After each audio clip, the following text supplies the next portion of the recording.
মনটাই খারাপ হয়ে গেল মিন্টু। বউটা আমার সঙ্গে এমন প্রতারণা করলো। বউটা খালি কয় বিদেশ যাবো। আমরা প্রবাসী তো, সবাই শুধু আমাদের কাছে টাকা চায়। ঘরে বাইরে সবাই খালি জিগায় কবে বিদেশ যাবো, কবে বিদেশ যাবো। আমরা দেশে থাকলে তো সবার ইনকাম বন্ধ হয়ে যায়। বউরে কি এত সন্দেহ করা যায়? বউ হইল গিয়া বিশ্বাসের জায়গা। আচ্ছা আমি এখন কি করবো কৌত? দেহ ওরা কি চায়? আলাপ করানোর জন্য তো লোকটা লাগবে। হ্যাঁ, সে লোক আছে এখানে, কার সাথে কথা কমু? বাতাসের সাথে নাই বাড়ির সাথে। হ্যাঁ, এনে খাড়াই থেকে লাভ নাই, চল জায়গা। তুমি যাও, আমি দেখি যদি চাপা আসে। ওরে বাপ রে বাপ, বউয়ের প্রেমে পাগল হয়ে গেছো। এই কারণেই তো এই শ্বশুর বাড়ির সকলে মিলে তোর সেপটা করছে। ধরুক, আমি শেষ পর্যন্ত আমার সংসারটা বাঁচায় রাখতে চাই। আমি মিন্টু ভাইয়ের দেখছি না, হ্যাঁ কি হয়েছে, চাপাচাপি করে সংসারটা ভাঙছে না।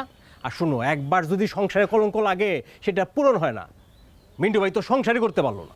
তোর বুঝ, তোর মুজ, এনে খাড়াই থেকে তো আমার কোনো লাভ নাই। আমি যাই, তোর না কোনো বিবেচনা নেই।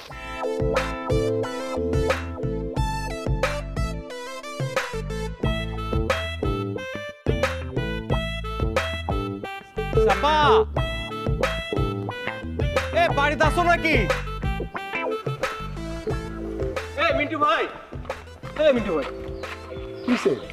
আরে আমি তো তোমারই খুঁজতেছিলাম। আমারে খুঁজতে তো বাড়ি গেলেই তো হয়। বাড়িতে গেছিলাম, তোমার পাই নাই। আচ্ছা কি হয়েছে? তোর মায়ের খবর কি? মা আছে, মন্দির মা নিয়ে গেছে আজকে ডাক্তার কাছে। তাহলে তুই এখানে কেন? তুই যাস নাই? আরে আমি তো 2 দিন ধরে মারে নিয়ে দৌড়াদৌড়ি করতেছিলাম। আজকে আসছিলাম চাপার লয়ে কথা কইতে, পরে নিয়ে যেতে চাইছিলাম মায়ের কাছে। ভাবছিলাম মায়ের অসুখের কথা শুই না, ও মার আইব দেখতে। কেন আইব? পরের মাইয়ের টাকা কি? মা তোর, কষ্ট তোর। দুঃখ কষ্ট যদি ভাগাভাগি নাই করতে পারলাম, তাহলে স্বামী স্ত্রী কিসের? যাই হোক, আমি খুঁজতেছিলাম তোমার অন্য কাজে। তোমার কি ভিসা ফাইনাল হয়েছে? না রে, এখনো না। ও শোনো, আমি না একটা লোক পাইছি, বলছে দুবাইয়ের ভিসা দিব, তোর ড্রাইভার ভিসা। বলছে সরকারিভাবে নিয়ে যাবো। কার কথা কস? ওর লোকের নাম হচ্ছে খলিল মুন্সি। আমি ওই যে আসমাবু আছে না, রাত্রিও নন্দের জামা। ও আচ্ছা আচ্ছা আচ্ছা, ঠিক আছে, আমি কথা কই দেখুন না। সরকারিভাবে যাইতে পারলে তো খুবই ভালো কথা, কিন্তু সরকারের নাম ভাঙিয়া অনেক বড় দালালি হয়, এনে কিন্তু বুঝতে হইব আগে। আরে সেটা বোঝার জন্যই তো আমি তোমার নিয়ে যেতে আইছি। তাহলে কালকে যাবো না, থাকো তুমি। আচ্ছা ঠিক আছে, দেখবো না। তুই তোর মায়ের কাছে যা, যতদিন দেশে আসোস একটু মায়ের কাছাকাছি থাক। কদিন পরে তো যাবি চললা। মনটাই খারাপ হয়ে গেল মিন্টু। বউটা আমার সঙ্গে এমন প্রতারণা করলো। বউটা খালি কয় বিদেশ যাবো।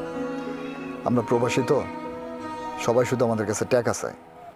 ঘরে বাইরে সবাই খালি জিগায় কবে বিদেশ যাবো, কবে বিদেশ যাবো। আমরা দেশে থাকলে তো সবার ইনকাম বন্ধ হয়ে যায়। বউরে কি এত সন্দেহ করা যায়? বউ হইল গিয়া বিশ্বাসের জায়গা।